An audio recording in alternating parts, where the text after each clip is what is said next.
God, how the times change, you know. I remember being in the Middle East in the 1960s, 1970s. God, you know, it was a different world. And we'd be out there smoking hashish. I was traveling around down from Turkey through the Caucasus down to Iran. Totally different world. And I was with Mudgra. He was a Turk who was, you know, guiding us through this magical place, you know. And he was an incredibly honourable man. The man could roll a hashish joint behind his back with his eyes closed. As one night, Mudra took us out. We were going to see Clapton, one of these outdoor ceremony, you know, rock concerts at the time. Clapton was there, opening his mind to Islam and LSD, which, you know, not two things you'd put in a handbasket, but there you go. That was the 70s, different world. And we got to this large opening outside a shrine.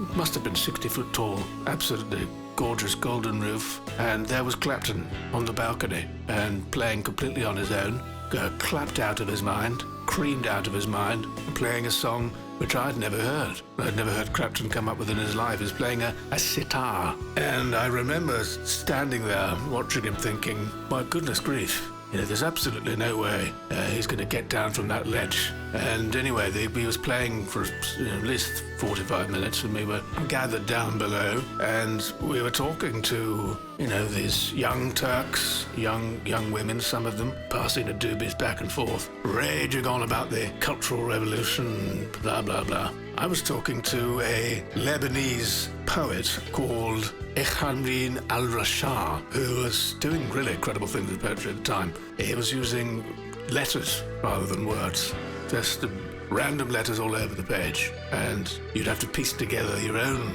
interpretation of what the text would be. It was a postmodern load of mumbo-jumbo, really, but he had a beautiful girlfriend. She had green eyes like a couple of jade marbles, and when she looked at you, you're just absolutely frozen in your place, especially when you're consuming that many psychedelics. I was absolutely pinned to the page like a butterfly, and I was talking to her and to him. Suddenly I noticed urine, well, water coming down, splashing on my shoulders and my top and everything, and I look up and bloody Clapton's pissing down on all of us, absolutely off his rocker, urinating on the whole crowd, and he proceeded to grab the microphone and say, "You're all a bunch of crashing bores," and off he trotted. And I was covered in piss, covered in Eric Clapton's piss, and he went out into the desert, and we danced till the moon rose, and it became utterly freezing. I mean, I really died of hypothermia exposure by the end of it. Piss was absolutely freezing onto the skin. Different world, totally different world.